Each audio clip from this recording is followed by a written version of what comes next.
వెళ్దాం. ఈరోజు దేవుడు నాతో మాట్లాడాలయ్యా అనుకున్న వాళ్ళు ఎంతమంది ప్రార్థన పూర్వకంగా వచ్చారు? చేతులు ఎత్తండి. దేవుడు నాతో మాట్లాడాలయ్యా అని.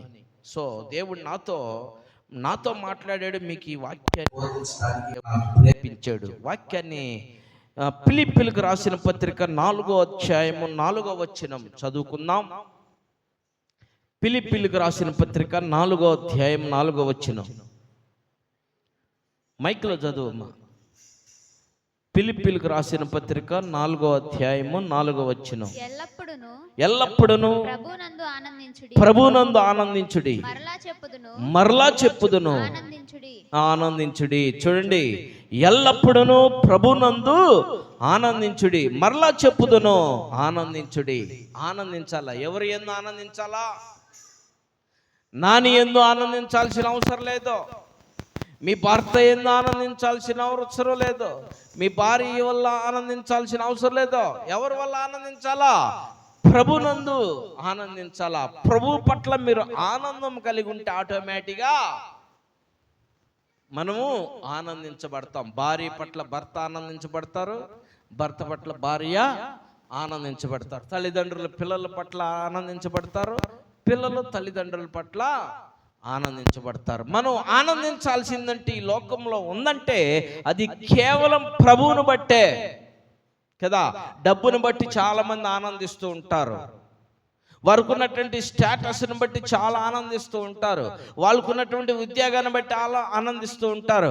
వాళ్ళకు ఉన్నటువంటి హోదాలను బట్టి ఆనందిస్తూ ఉంటారు. నేను మరలా మీకు చెబుతున్నాను, డబ్బు కానీ స్టేటస్ కానీ వాళ్ళకు ఉన్నటువంటి పరిస్థితులు కానీ ఉద్యోగాలు కానీ పేర్లు కానీ ప్రతిష్టలు కానీ వీటి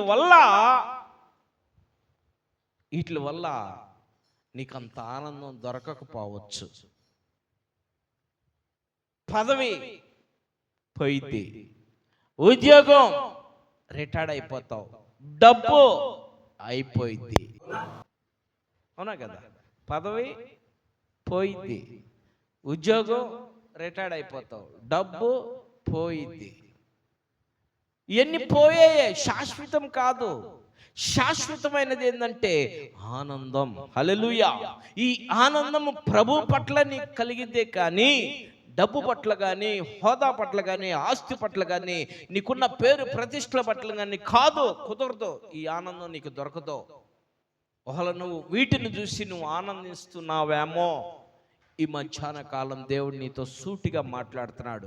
ఈ ఉండే కదా నాకు చాలు, ఇక నా జీవితం ధన్యతే అని నువ్వు ఆనందిస్తున్నావేమో, ఇవి నీకు శాశ్వతం కాదు.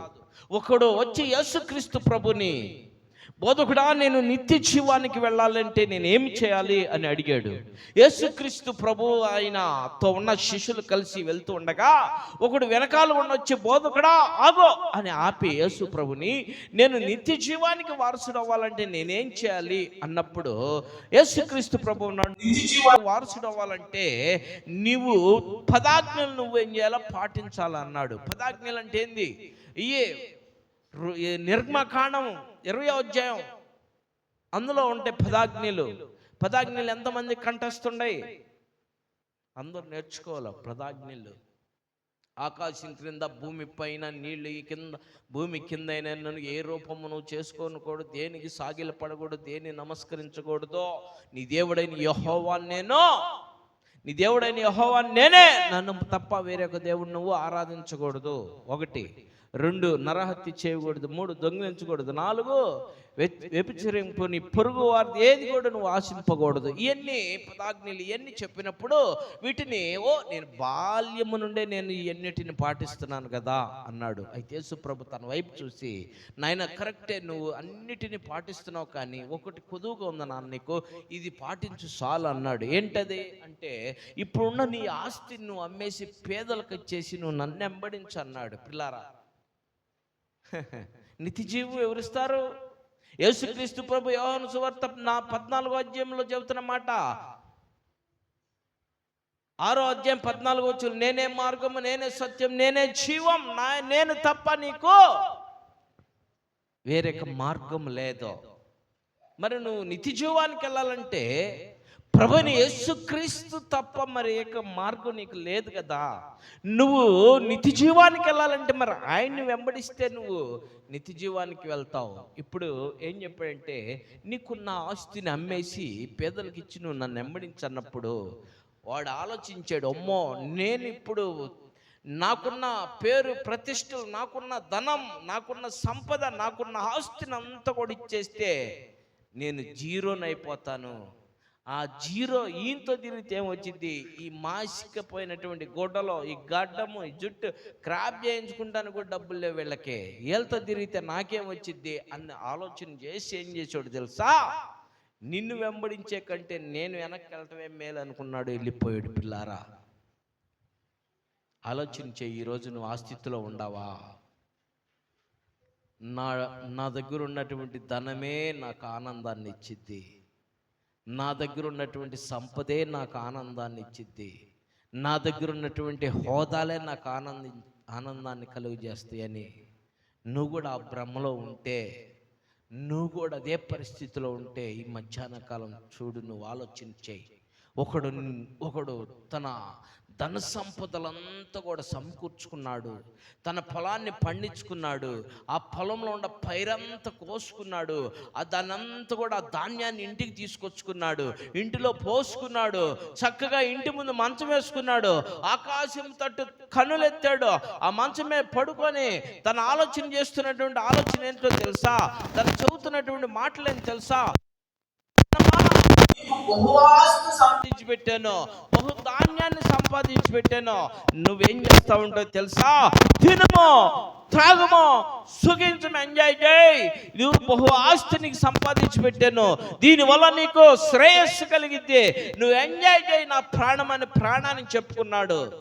కానీ ప్రభు విన్నాడు, ఆ మాట విని ఏమన్నాడు తెలుసా, ఎంతో పశ్చాత్తాపడ్డాడు, ఎంతో బాధపడ్డాడు, ఎంతో బాధ వేదన చెందాడు. ఏమన్నాడు తెలుసా, ఒరే వెర్రివాడా, ఇన్ని దినాలు నిన్ను పోషించిన వ్యక్తి నేను కదరా, ఇన్ని దినాలు నువ్వు బ్రతకడానికి కారణం నేను కదరా, ఇన్ని దినాలు నువ్వు ఈ భూమి మీద సంతోషంగా ఉండటానికి కారణం నేను కదరా, నువ్వు ఏం చేసావు తెలుసా, నన్ను విసర్జించావు కనుక ఇక నువ్వు భూమి మీద పనికిరావు, వచ్చే అన్నాడు. అంతే, ఏమైపోయాడు, వెళ్ళిపోయాడు. పిల్లారా వెళ్ళిపోయాడు. కారణం ఏంటో తెలుసా, ధనాన్ని చూసుకున్నాడు, ప్రాణానికి చెప్పుకున్నాడు, తినుము త్రాగము సుఖించుమని హోదాను చూసుకున్నాడు. నీకు దేనివల్ల ఆనందం కలిగింది? అపోస్తలుడైన పౌలు గారు ఫిలిప్పీల సంఘానికి తెలియపరిచినటువంటి మాటలు ఇవి. ఏమనంటే తెలుసా, నీకు మరలా చెబుతున్నాను, నువ్వు ఆనందించుడి. చూడు, ఎల్లప్పుడూ ప్రభునందు ఆనందించుడి, మరలా చెప్పుదును ఆనందించుడి. ఏందంట తర్వాత, మీ సహనమును సకల జనులకు తెలియజేయ బడనీయుడి. చూడు, సకల జనులకు సహనం కడేముందమ్మ పేరు, చూడు, మృదుత్వము.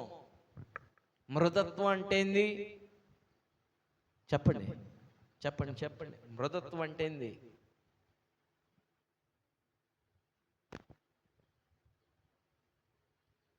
సకల జనులకు మూర్ఖత్వం కాదు. సహనం ఉండవాడికి ఏముండిద్ది, మృదువై ఉంటాడు, చనిపోయినట్టే ఉంటాడు, అంటే తగ్గించుకొనే ఉంటాడు. పిల్లారా, సహనం కలిగినటువంటి వారు మనం చూస్తూ ఉంటాం ఇళ్లలో. ఈరోజు మదర్స్ డే కదా, హోంశాఖ హోమ్ డిపార్ట్మెంట్లో పాపము, హోమ్ డిపార్ట్మెంట్లో హోమ్ మినిస్టరు మన తండ్రి గారిని మామూలుగా ఏదన్నా కూరకు తీసుకురామన్నప్పుడు తేకపోతే ఎన్ని మాటలు పేలుతూ ఉంటారో, ఎన్ని మాటలు, లడ లడ లడ లడ లడ లడ లడ, పాపము మృదంగా ఎట చూసుకుంటూ వెళ్ళిపోవటమే కదా.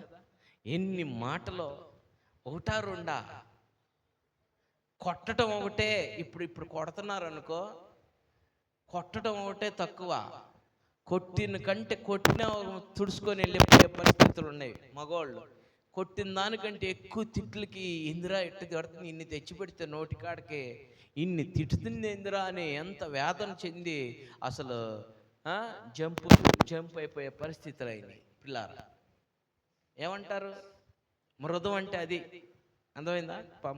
చోట్ల మనం గృహంలో చూస్తున్నామా లేదా? మదర్స్ డే నిజంగా చెప్పండి, ఈరోజు మదర్స్ మీరు మీ హస్బెండ్ని ఎన్నిసార్లు తిట్టారు? తేమన్న వస్తువు తొందరగా తేలేదని, తేనందుకు ఎన్నిసార్లు తిట్టుంటారు? ఏం సింధు, నువ్వు తిట్టలేదా? తిట్టావా? Okay, right. ఒప్పుకున్న వాళ్ళు వర్ధిల్లుతారు. రైట్, మంచిది, వెరీ గుడ్. మృదుత్వది. పాపం ఏమన్నా అంటాడా నిన్ను? పాపం నోరు తెరుచుకొని అంతే చూస్తాడు. ఎర్రటగ్గిలో ఇంత తీసుకొచ్చి ఇస్తే మర్చిపోయాలమ్మే, ఏమనబాకమ్మే, హోమ్ మినిస్టర్ని బతిలాడుకునే పరిస్థితి కదా.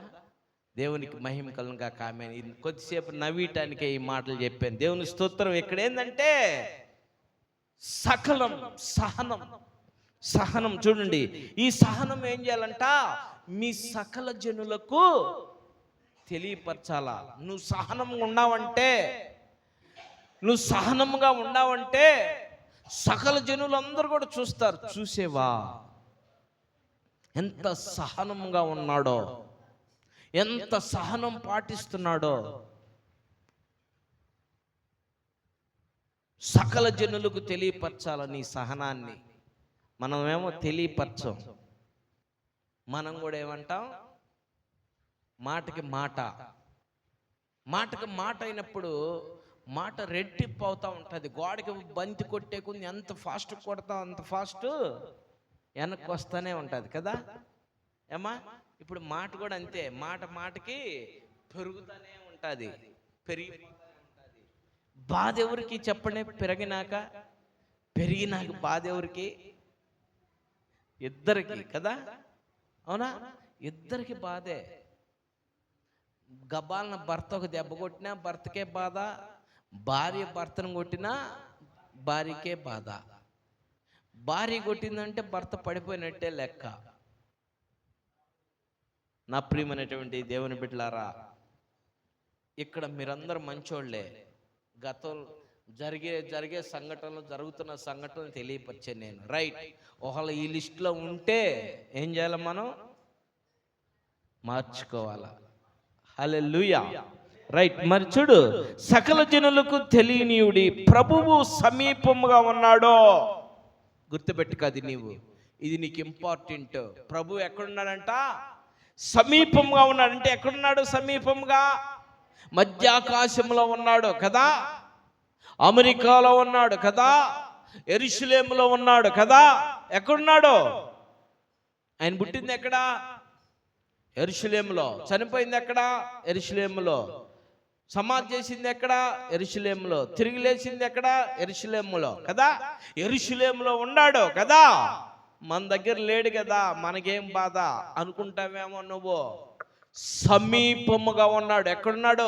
ఎక్కడైతే 2-3 కూడి నా నామం ధ్యానిస్తాడో అక్కడ నేను ఉంటానన్నాడు. అంటే ఆయన వెళ్తూ ఆదరణకర్త నీకు అప్పగించాడంటే నీ ఇంటిలో కూడా నువ్వు మాట్లాడే మాటల దగ్గర కూడా ఉంటాడు ఆయన.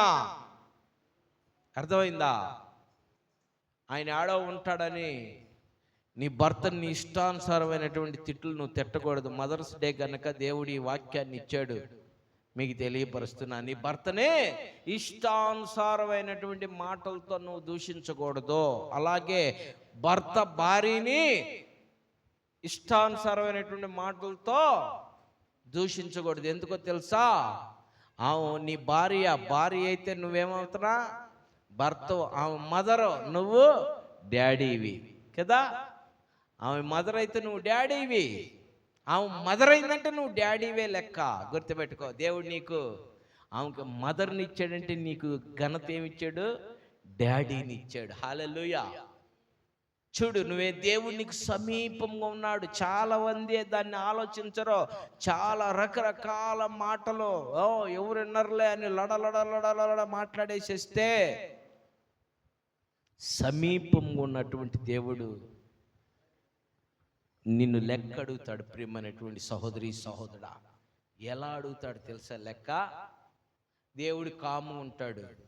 ఆ వాదాపవాదనలు ఏం జరిగిద్ది అమ్మా? చెయ్యి కానీ, చీపిరి కానీ, బండ కానీ, సరేనా? సో ఈ వాదన జరగకుండా ఉంటే ఏమీ జరగవు. హల్లెలూయా. ఇంతకీ ఆయన సమీపముగా ఉన్నాడన్న సంగతి నువ్వు మర్చిపోకూడదు. నువ్వు దేని గురించి చింతపడద్దు. నువ్వు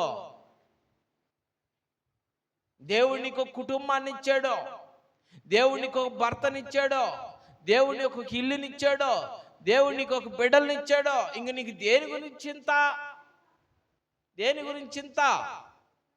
మనం మొదట చదువుకున్నటువంటి మాటలో ఎల్లప్పుడూ ఆనందించుడి. దేని గురించి చింత? డబ్బు గురించి ఆలోచన, డబ్బు గురించి చింత, గృహం లేదని చింత, కారు లేదని చింత, స్థలాలు లేవని చింత, పొలాలు లేవని చింత, కొంతమందికి పదవులు లేవని చింత, పదవులు లేవని చింత, పేరు ప్రతిష్టలు లేవని చింత. దేని గురించి నువ్వు చింతపడుతూ ఉన్నావు? నీకు పదవులు కావాలా, పేరు ప్రతిష్టలు కావాలా, డబ్బు కావాలా, లేక ఏం కావాలి నీకు? ఏది నీతో ఉండదు గుర్తుపెట్టుకో. ఏది నీతో ఉండదో, వన్స్ నిన్ను కట్టుకున్నటువంటి నీ భర్త నీకు తోడు ఉండడో, వన్స్ నీ భార్య నీ తోడు ఉండదో, నీ పుట్టిన బిడ్డలే నీకు తోడు ఉండరో, మరి సొంత వీళ్ళే తోడు ఉండకపోతే ఇంకేం తోడు ఉంటాయి? కారు తోడునిద్దా? పొలాలు తోడు ఉంటాయా? డబ్బు తోడు ఉంటుందా? ఏమి పేర్లు తోడు ఉంటాయా? ప్రతిష్టలు తోడు ఉంటాయా? పదవులు తోడు ఉంటాయా? ఏమి తోడు ఉంటాయి? ఏది ఉండదు. సమీపముగా ఎవరు ఉంటున్నారు? ప్రభు ఉంటున్నాడు. ఆయన తప్ప మరెవరు తోడు నీకు దొరకరు. తోడు ఎవరు ఉండరు నీకు. ఏదన్నా ఉన్నారంటే కొంతకాలం మట్టికే. ఏదైనా నీ చేతిలో ఉందంటే 1000 రూపాయలు ఈరోజు మాకు పెన్షన్ వచ్చింది, పెన్షన్ రాగానే ఎంతకాలం ఉంటుంది మా దగ్గర? అది కొంతకాలమే. వాటిని చూసుకొని ఆనందపడితే ఓ 10 రోజులు ఎక్కువగా ఉంటుంది. అవునా? వాటిని చూసుకుంటూ కడుపు మార్చుకొని ఆనందపడితే 10 రోజులు ఉంటాయి. ప్రియమైన దేవుని బిడ్డలారా, పాపం రవి 3 దినాలు నాతో వచ్చాడు. 3 దినాలు పనికెళ్ళాడు. 3 దినాలు పనికెళ్ళి నాకు ఖర్చు పెట్టాడు. ఆ స్పాట్లో తెచ్చుకున్న ఇంట్లో ఇచ్చి తన జేబులో ఉన్నాయి నాకు ఖర్చు పెట్టాడు. అయిపోయినాయి. ఏ రోజుకి ఆ రోజు కంప్లీట్. ఏముంటాయి చేతిలో? ఎంత సంపాదించినది కూడా మన చేతిలో నిలవదు. నా ప్రియమైన దేవుని బిడ్డలారా, వాక్యముతో మాటలు మీకు తెలియపరుస్తున్నా. ఇందులో ఉన్న సత్యమైనటువంటి మాటలు. నువ్వు దేని మీద చింతిస్తున్నావు? నువ్వు దేని మీద చింతపడుతున్నావు? నువ్వు దేని మీద చింతపడద్దు అంటున్నాడు దేవుడు నిన్ను. ఈరోజు నీకు ఫుడ్ లేదా? పర్వాలేదు. ఎవరున్నారు? దేవుడున్నాడు. నువ్వు దేవునికి మొరపెట్టగలిగితే, ప్రభు పట్ల నువ్వు ఆనందించగలిగితే, ప్రభువుని నువ్వు వేడుకోగలిగితే దేవుడు నీకు సమృద్ధినిస్తాడు. పిల్లారా, ఒకరోజు ఒక హాస్టల్లో సంబంధితమైనటువంటిది, ఒక హాస్టల్లో తినటానికి ఏమి లేవంట, త్రాగటానికి కొన్ని నీళ్ళు లేవంట. వేదన పడుతూ ఉన్నారు పిల్లలందరూ. ఆకలని అలవటిస్తూ ఉన్నారు. ఆ పనివారు యజమానుల దగ్గరికి వెళ్ళి, అయ్యా ఏమి లేవయ్యా, పిల్లలు అల్లడాడిస్తున్నారు, ఆకలని. అయితే యజమానుడు చెప్పాడంట, ఎక్కడున్న వాళ్ళు అక్కడ మోకరించి ప్రార్థన చేయండి. పిల్లలకు చెప్పండి, ఎవరిని బయటికి పంపొద్దు, తలుపులు వేసేయండి, ప్రహరీ గోడకు తలుపులు వేసేసేయండి, గేటుకి తలుపులు వేసి తాళాలు వేసేయండి.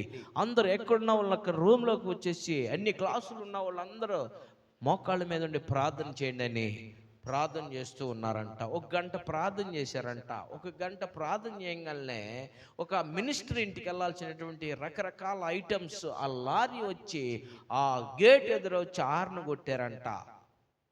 హల్లెలూయా అంటారు అనుకున్నా, అనలేదు మీరు. అంటే వింటలేదా? హార్న్ కొట్టారంట. హార్న్ కొట్టంగానే గబగబా వాచ్మెన్ ఎవరండి అంటే, అయ్యా ఇది నాని వాళ్ళ హాస్టలేనా అన్నాడంట. అంటే మీకు ఏ పేరు చెబితే అర్థం కాదు కాబట్టి నా పేరు చెప్పుకున్నా. సరేనా? నాని వాళ్ళ హాస్టలేనా? రైట్, నాని వాళ్ళ హాస్టలే. నాని గారు ఉన్నారా? ఉన్నారు. ఒకసారి పిలువండి. నాని గారు పిలువంటే వెళ్ళంగలయ్యా, ఇదిగో ఈరోజు ఇంట్లో ఫంక్షన్ జరిగింది, దానికోసం ఇదిగో ఈ యొక్క ఆహారాన్ని సిద్ధపరచుకొని వచ్చాం, కానీ అక్కడ ఈరోజు క్యాన్సిల్ అయిపోయింది ప్రోగ్రాం. ఇది మీ దగ్గర హాస్టల్ ఉందని విన్నాను, ఇదిగో అందుకే యాడో తీసుకెళ్ళి ఇటు ఎందుకు మీకు తీసుకొచ్చామండి, తీసుకుంటారా అనగానే, బ్రహ్మాండంగా తీసుకుంటాం సారో, బ్రహ్మాండంగా తీసుకుంటాం సారో, రాండి సారో, దేవుడు పంపించిన దాన్ని అసలు ఎందుకు వదిలిపెడతాం సారో అని చెప్పి బ్రహ్మాండంగా తీసుకున్నారంట వాళ్ళు. చక్కగా దేవునికి కృతజ్ఞతాస్తుతులు చెల్లించి ఏం చేశారు? ఆహారం, కనీసం ఉప్మా కోసం అలవటించిన పిల్లలకి 4-5 రకాల ఐటమ్స్, మాంసంతో, చేపలతో, ఫ్రైలతో కడుపు నింపాడు దేవుడు. హల్లెలూయా! ఇశ్రాయేల్ జనాంగం కూడా ఆకలిస్తూ ఉంటే ఆకలి తీర్చడానికి దేవునికి మొరపెట్టినప్పుడు ఆ ఆకలి ఆకాశం నుండి మన్నాని దేవుడు కురిపించాడు. పిల్లారా, మన్నా తిని తృప్తి పొందారు. మాంసం తినాలని ఆశ కలిగినప్పుడు మాంసాన్ని పొరేళ్ళు పక్షులను దించాడు ఆకాశం నుండి. పిల్లారా, ఇప్పుడు వాళ్ళు ఆనందించారు, మరి మనము వాళ్ళకంటే మనం శ్రేష్ఠులు. హల్లెలూయా! వాళ్ళకంటే మనము శ్రేష్ఠులు గనక దేవుడు దినదినము ఆహారం మనకి దయచేస్తూ ఉన్నాడు. మీరు నిజంగా దేవుని పట్ల మీరు ఆనందించగలిగితే ఈ కార్యాలు మీరు చూడగలుగుతారు పిల్లారా. అందుకనే ఈయన, మీరు దేని గురించి చింతపడుతూ ఉన్నారు? చదువు, ప్రతి విషయంలోనూ ప్రార్థన విజ్ఞాపముల చేత, ప్రతి విషయంలో, ప్రతి దాంట్లో ప్రార్థన విజ్ఞాపం, ప్రతి దాంట్లో కూడా, ప్రతిదీ కూడా, తినబోయే దాని గురించి, తాగబోయే దాని గురించి, బిడ్డలను చూసి, చదువులను గురించి, అన్నిటిని గురించి, ప్రతి విషయంలో ప్రార్థన చేసుకొని ప్రార్థన విజ్ఞాపనతో నువ్వు కానీ దేవునికి మొరపెట్టగలిగితే దేవుడు నీ జీవితంలో ఏది కొదువా చేయడు పిల్లారా. ఏది తక్కువ చేయడు నీకు, ఏది లోటు చేయడు నీకు, ఏది దూరం చేయడు నీకు. ఒకటి నీకు దూరం అవుతుందంటే కారణం ఏంటో తెలుసా? నీ అవిధేయతలు ఎక్కువగా కనపడుతుంది. దేవుని కంటే నీ అవిధేయతలే ఎక్కువగా నీకు ఇష్టంగా ఉండట్టు అన్నమాట. నీకు అది దూరం అవుతుందరా అనుకుంటే నువ్వు ఆలోచించాల్సినటువంటి విషయం. ఉదాహరణకి పనే కావచ్చు, లేక లోనే కావచ్చు, ఇంకోటి కావచ్చు. అది నీకు దూరం అవుతుందరా అంటే కారణం దేవుని కంటే నువ్వు దాని మీద ఎక్కువ నీ మనసు పెడుతున్నావు. అందుకని దేవుడు తెలియపరుస్తున్నాడు నీకు ఏమని తెలుసా? దేని విషయముందు నువ్వు చింతింపాల్సిన అవసరం లేదు నీకు. దేని గురించి నువ్వు చింతపడద్దు. ఎందుకంటే నిన్ను పుట్టించిన వ్యక్తి నేనే, నిన్ను పోషిస్తున్నటువంటి వ్యక్తి నేనే, నిన్ను సంరక్షిస్తున్నటువంటి వ్యక్తి నేనే, నిన్ను కాపాడుతున్నటువంటి వ్యక్తిని కూడా నేనే గనక మరి నువ్వు దేని గురించి నువ్వు చింతిస్తున్నావు? దేని గురించి నీ తపన, దేని గురించి నీ ఆరాటం? దేవుని సన్నిధికి రావటానికి మాత్రం మనం ఆరాట పడతాం, తపన పడతాం. ఏడకన్నా వెళ్ళాలంటే పరుగులు మీద ఉంటాం. దేని గురించి నీ తపన? ఈ మధ్యాహ్న కాలం ఆలోచన చేయి పిల్లారా. దేవుడు నీతో సూటిగా మాట్లాడుతున్నాడు. చదువమ్మా, ప్రతి విషయంలో నువ్వేం చేయాలా? ప్రార్థన విజ్ఞాపనతో కృతజ్ఞతాపూర్వకంగా నీ విన్నపములు ఎవరికి వినిపించాలా?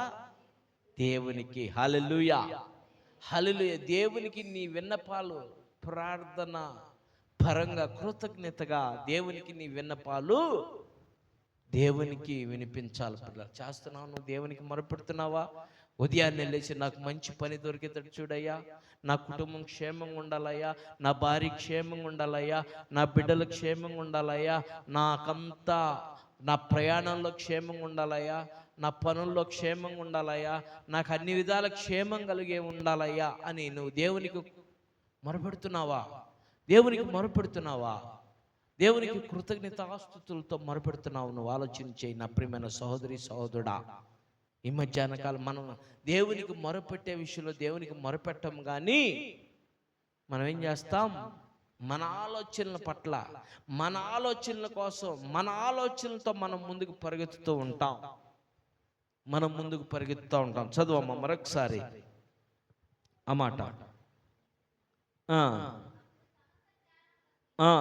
మీ విన్నపములు దేవునికి తెలియజేయండి, అప్పుడు సమస్త జ్ఞానముకు మించిన ఆ సమస్త జ్ఞానము నీకుంటే నీకు సమస్తం ఉండట్టే. హల్లెలూయా. చిన్న ఎగ్జాంపుల్ చెబుతాను. జ్ఞానం నీకుంటే సమస్తం ఉన్నట్టే. దావీదు కుమారుడు సొలొమోను దావీదు ముసలివాడు అయిపోయిన తర్వాత సొలొమోనుకి రాజరికాన్ని ఇయటానికి సొలొమోను ఎన్నుకున్నప్పుడు దావీదు అభిషేకం చేయించాడు సొలొమోనుకి. రాజుగా సొలొమోను అభిషేకం పొందిన తర్వాత సొలొమోను ఒక చోటకు వెళ్ళి భారంగా అబ్రహాము దేవా, ఇస్సాకు దేవా, యాకోబు దేవా, యాకోబులు కుమారుడు అయినటువంటి దావీదు దేవా, నాతో కూడా మాట్లాడయ్యా అని ప్రార్థన చేశాడు. నాతో కూడా మాట్లాడయ్యా. ఆయన ఎవరిని? ఇదిగో ఇక్కడున్న మాట కోసం చెప్పాను నేను ఆ మాట. చూడు, కృతజ్ఞత. ఏమమ్మా? 6వ వచనంలో ప్రతి విషయంలోనూ ప్రార్థన విజ్ఞాపముల చేత కృతజ్ఞత పూర్వకంగా మీ విన్నపములు దేవునికి తెలియజేయడి. రాజుగా అభిషేకించినటువంటి ఆయనకి తెలియజేశాడా, లేక ఒక సైన్యం అంతా సలోమాన్ రాజు అని జైలు కొట్టినకి తెలియపరిచాడా, లేకపోతే వాళ్ళ తండ్రితో మాట్లాడాడా? ఎవరితో మాట్లాడాడు సొలొమోను? కృతజ్ఞత పూర్వకంగా రాజునైనటువంటి వాడు పీఠం ఎక్కేక ముందు కృతజ్ఞతగా దేవునితో తన కృతజ్ఞత ఒక విన్నపాన్ని తెలియపరచుకుంటూ ఉన్నాడు.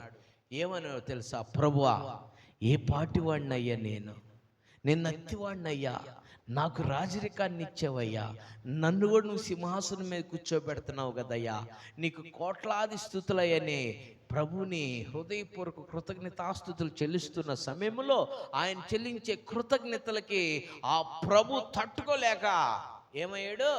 దిగి వచ్చేసి ఏం చేశాడు? ఆయనతో మాట్లాడటం ప్రారంభించాడు. దిగి వచ్చేసాడు, కృతజ్ఞతలు తట్టుకోలేకపోయాడు కదా. చిన్న ఎగ్జాంపుల్ చెబుతాం మీకు.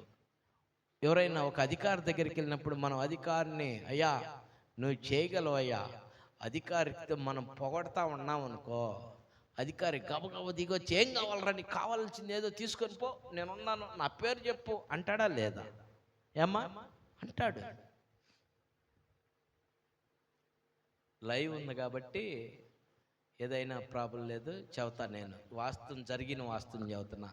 మేము చెరువు కట్ట మీద చేపలు పడుతుంటే వెళ్ళినప్పుడు వాళ్ళు అందరికి ఇస్తున్నారు. మేము చాలా మంది తీసుకున్నాక తీసుకోవాలా. నాకు ఆ స్పాట్లో ఒక ఐడియా వచ్చింది. దేవుడు నన్ను క్షమించును గాక. ఆమె ఇప్పుడు కాదు, నేను బాగున్నప్పుడు సంగతి, నేను ప్రభువులో లేకమున్నప్పుడు సంగతి. ఆమెను రెచ్చగొట్టాం. ఆమె వల్ల ఏమైతే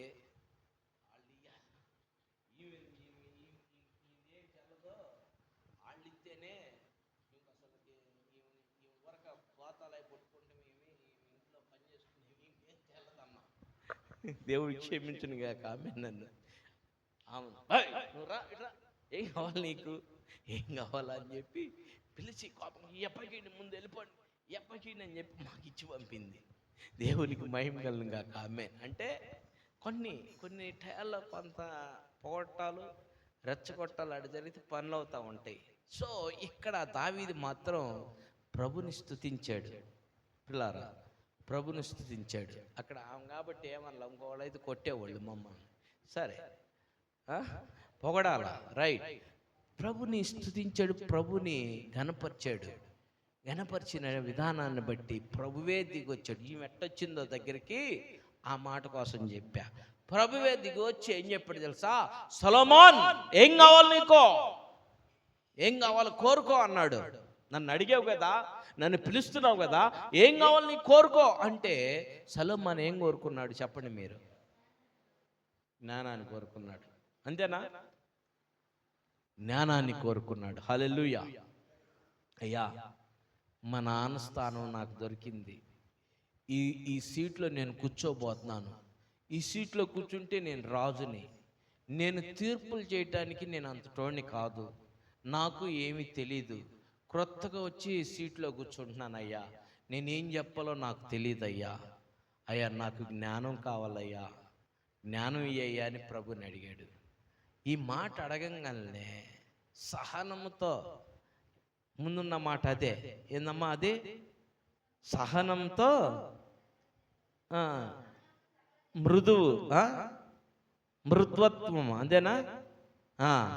సకల జనులకి తెలియపరిచినట్టుగా మృద్వత్వం అంటే దీనుడుగా విధేయతో అడిగినప్పుడు ఆయన ప్రభు ఉప్పొంగిపోయి, నాయనా సొలొమోనా, నీకు జ్ఞానమే కాదు నాయనా, నువ్వు పరిపాలించేంత వరకు నీకు మంచి జ్ఞానంతో పాటు నీకు సకలాన్ని ఇస్తున్నానయ్యా. ఇదిగో ఈ ధనం నీకే, ఈ బంగారం నీకే, ఈ వెండి నీకే, సమస్తాన్ని నీకు ఇస్తాను, తీసుకోయ్యా అని ఇచ్చాడు. పిల్లారా, ఆయన కోరుకుంది ఏంది?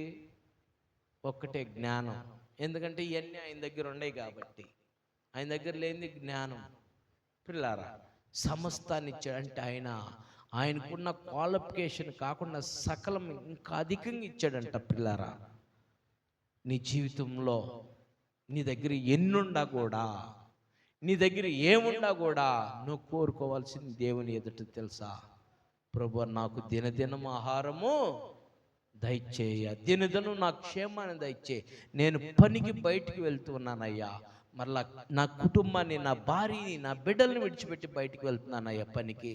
మరలా క్షేమకరంగా నన్ను నా భార్య దగ్గర, నా బిడ్డల దగ్గర క్షేమకరంగా చేర్చయ్యా. దినదినం ఆహారం నాకు దయచేయ్యా. పనిలో నేను క్షేమంగా నాకు తోడుగా ఉండయ్యా. పనులు నాకు దొరుకుటకు సహాయం చేయని వేడుకోవాలా. నీ దగ్గర ఎన్నుండా సరే నువ్వు అలాంటి తగ్గింపు జీవితంతో నువ్వు ప్రభుని వేడుకోవాలి. పిల్లారా, అది లోక రీతిని బట్టి చెప్పాను. ఇప్పుడు ఆత్మీయంగా నువ్వేం చేయాలా? ఆనందించాలా. ఎవరి పట్ల? ప్రభు పట్ల. నీకేముండా లేకపోయినా ప్రభు నువ్వు కావాలయ్యా నాకు. అయ్యా, నీ రాజ్యము నాకు కావాలయ్యా. అయ్యా, నీ రాజ్యము నాకు కావాలా, నువ్వు కావాలా. అయ్యా, నీ సన్నిధి కావాలయ్యా. అయ్యా, నీ సన్నిధిలో నేను నిన్ను ఆరాధించాలయ్యా, నువ్వు కావాలయ్యని ప్రభువుని వేడుకోగలిగితే నువ్వు సొలొమోనుకి ఇచ్చినటువంటి జ్ఞానం నీకు కూడా ఇస్తాడు. సొలొమోనుకి ఇచ్చినటువంటి ఆశీర్వాదం నీకు కూడా ఇస్తాడు. సొలొమోను ఏ రీతిలో దీవించాడు తెలుసా? ఇద్దరు తల్లిలు వచ్చారు, ఒకే కుమారుడు. ఇద్దరు తల్లిలు వస్తే ఆ కుమారుడు నా కొడుకు, నా కొడుకు, నా కొడుకు అని ఇద్దరు పోటీ పడుతున్నారు. మొదటి తీర్పు ఆయన రాజు అయినటువంటి విధానంలో మొదటి తీర్పు అది. నా కొడుకు, నా కొడుకని పోటీ పడుతుంటే ఆయన తీర్పు తీర్చలేనటువంటి పరిస్థితి, నువ్వు నేను కూడా తీర్చలేనటువంటి పరిస్థితి అది. ఆ సమయంలో దేవుడు ఆయనకు ఒక జ్ఞానం ఇచ్చాడు. అబ్బాయి, వీళ్ళకి ఇవ్వలేమరా, వీళ్ళు ఎవరు కొడుకో మనకి తెలియట్లేదు, ఎందుకంటే స్వరం అందరితో ఒకేలాగుంది, కుదరదు, కత్తి తీసుకొని రా, మరి చెరొక ముక్క నరికిచ్చేద్దాము, వాళ్ళు తీసుకెళ్ళిపోతారు అని చెప్పాడు. వెంటనే కత్తి తీసుకొచ్చాడు. రాజు చెబితే ఇంక తిరిగే ఉంది. కత్తి తీసుకొచ్చారు, బల్ల మీద బిడ్డను ఎట్ట పునుకోబెట్టారు. ఏసై అన్నాడు, అంతే, వేయబోయాడు అంతే. కడుపు 9 మాసాలు మోసి కన్న బిడ్డని మోసిన తల్లి మదర్ వచ్చేసింది. వచ్చేం చేసిందంటే అడ్డుపడిపోయింది. అయ్యా, రాజుగారు రాజుగారు రాజుగారు రాజుగారు ఆపండి, మీ తీర్పు చాలా బాగుంది, ఆపండి. అయ్యా, వాడు నా కొడుకు కాదా, నేను యాక్టింగ్ చేశాను అయ్యా. అయ్యా, ఆమె కొడుకు ఆమెకి ఇచ్చే, నా కొడుకు లేకపోయినా పర్వాలేదు, ఆమె దగ్గర ఉంటే బాగానే ఉంటాడుగా, అనవసరంగా చంపటం ఎందుకయ్యా, 2 ముక్కలు చేయటం ఎందుకయ్యా, ఆమె పెంచుకునిద్దయ్యా, నాకు అవసరం లేదు, ఆమెకే ఇచ్చేయి అని నిజంగా కన్న తల్లి బయటకు వచ్చేసింది. రెండో తల్లి అంటుంది, లేదు 2 ముక్కలు చేయాల్సిందే రాజు, ఆగటానికి లేదు, 2 ముక్కలు చేయి, ఆమెకో ముక్క నాకో ముక్క, ఆమెకో ముక్క నాకో ముక్క, చేయండి చేయండి అని కేకలేస్తుంది. వెంటనే రాజుకు అర్థమైపోయింది, కన్న తల్లి ఏమందంటే ఈడెక్కడైనా చిరంజీవిగా ఉండాలి, ఎక్కడైనా బ్రతికుండాలి అని కోరుకుంది కన్న తల్లి. ఈమె కన్న తల్లి కాదు గనుక ఈడు చచ్చిపోవాలని కోరుకుంది గనుక నిజమైన తల్లి ఆమె గనుక ఆ బిడ్డను ఆమెకి ఇచ్చాడు అని చెప్పి ఆమెను నిలువున ఏం చేశారు, చంపేపిచ్చేశారు. పిల్లారా, చంపేపిచ్చేసి తీర్పు, ఆ తీర్పు చూడటానికి వచ్చినటువంటి ప్రజలందరూ కూడా అంట కంగు తిన్నారంట. అమ్మో, తండ్రి కంటే తనయుడు, అందుకనే మొదటి నుంచి వస్తుంది గురువు మించిన శిష్యుడు అన్నట్టుగా, తండ్రి మించిన తనయులు, తండ్రి మించిన తనయులుగా ఆ రాజుగారిని గణపరిచారు. పిల్లారా చూడు, ఇది ఆయనకి ఎలా వచ్చింది సాధ్యము, దేవుణ్ణి అడగబట్టి. పిల్లారా, ఈరోజు నువ్వు కూడా ఏం అడగాలి తెలుసా, నాకు క్షేమాన్ని దయచేయి, నా కుటుంబానికి క్షేమాన్ని దయచేయి, నా బిడ్డలకు క్షేమాన్ని దయచేయి, నా భర్తకు రక్షణ దయచేయి, నా భార్యకి రక్షణ దయచేయి, నా బిడ్డలకు రక్షణ దయచేయని ప్రభు పాదాలు పట్టుకొని నువ్వు అడగల. అది అడిగినందువల్ల చూడండి, నువ్వు సమాధానంగా చదువమ్మా.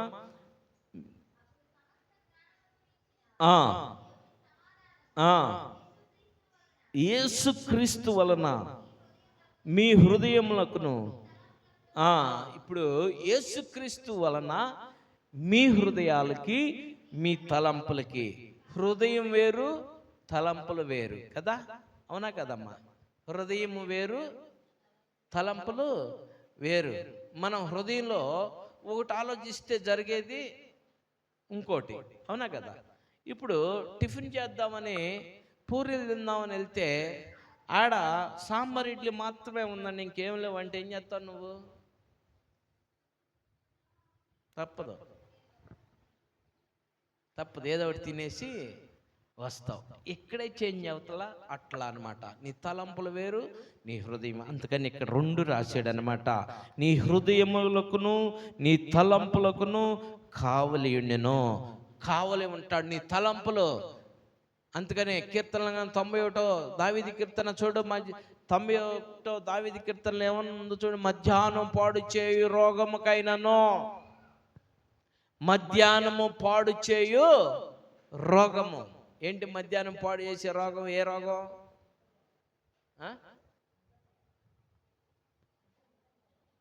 నిద్ర. రైట్, అది కూడా ఒక పాయింటే. మరి పనులు చేసుకోవాల్సింది మరి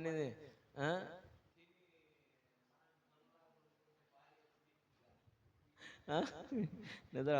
ఉదయం ఎక్కి సాయంత్రం దిగుతాడు కదా. హల్లెలూయా. రైట్, అది కూడా ఒక పాయింటే, నిద్ర. మధ్యాహ్నం పాడు చేసే రోగం ఏంటంటే రకరకాలైనటువంటి ఆలోచనలు. ఈ రకరకాల ఆలోచనలు, జేబులో డబ్బులు నోట్లుంటే రకరకాల ఆలోచనలు మనకి వస్తాయి. హృదయంలో ఉంటాయా డబ్బులు, లేకపోతే జేబులో ఉంటాయా? ఈ మాట కోసం చెప్పా, అవునా కదా? జేబులో డబ్బులుంటే రకరకాల ఆలోచనలు ఉంటాయి. హృదయంలో ఉండదు, ఈరోజు నేను పరిశుద్ధుడిగా ఉండాలా, పవిత్రుడిగా ఉండాలా, ప్రభుని కలిగి ఉండాలా అని హృదయంలో ఉండిద్ది. కానీ బయటకు వచ్చి నాకు జేబులు ఎవరన్నా, అన్నా నీకు ఇవ్వాల్సిన డబ్బులు ఇగో అని ఇచ్చెళ్ళారంటే ఆ జేబులో పడ్డాయా? ఇక తిరిగినట్టే రకరకాల ఆలోచనలు, అవి ఏదైనా కానీ. అందుకనే నీ హృదయముకును నీ తలంపులకును కావలి ఉండునుగాక. ఈ ఉండాలంటే ఏం చేయాలా? మొదట వచనం చదువుకుని ముగించుకుందాం. మొదట వచనం కాదమ్మా, 3వ వచనం చదువు. అవును, నిజమైన సహకారి ఆ స్త్రీలమ్మా, జాగ్రత్తగానండి ఈ మాట. ఈరోజు ఏంది? Mother's day. తోను సువార్త పనిలో నాతో కూడా దేంట్లో ప్రయాసపడాలా? ఏమ్మా, వంటలు వండటంలో కానీ, ఇల్లు సున్నాలు కొట్టుకున్న ఇల్లు తుడవటాల్లో కానీ, కొత్త చీరలు కొత్త బట్టలు కొనుక్కుంటానికి కానీ వీటికి కాదు ప్రయాసపడాల్సింది. దేనికోసం? భర్త ఇక్కడ పరిచర్య చేస్తుంటే భార్య ఏం తీసుకొని రావాలా? చీపురు తీసుకొని రావాలా. నా భర్త మందిరంలో పట్ల ఇస్తానికి వెళ్ళాడు, నా భర్త మందిరంలో శుభ్రం చేయడానికి వెళ్ళినప్పుడు నేను మందిరం ముందు ఉన్నటువంటి పాడు ఈ దుమ్ముని ఈ అన్నిటిని కూడా ఏం చేయాలా? ఊడవాలా అని. ఎలా రావాలా? మందిరంలో పరిచర్య చేయటానికి భర్తతో రావాలా. నువ్వేగా చేసుకోపో, నువ్వు చేసుకోపో, నాకేం పట్టింది అన్నట్టు ఉంటే ఉపయోగం ఉందా? ఇక్కడ ఆ స్త్రీలంట, చదువమ్మా, క్లెమెంతుతోనూ సువార్త పని. చూడండి, సువార్త ఏం పని ఇది? ఇక్కడ ఏమి ప్రకటించబడుతుంది? సువార్త పని. ఈ సువార్త పనిలో నాతో కూడా ప్రయాసపడిన వారు గనుక వారికి సహాయము చేయమని నేను వేడుకుంటున్నాను. నా సహకారుల పేర్లు, ఆ సహకారుల పేర్లు ఎక్కడంట? జీవ గ్రంథంలో రాయబడి ఉన్నాయంట. నువ్వు కానీ నీ భర్తతో, నువ్వు కానీ భార్యతో వచ్చి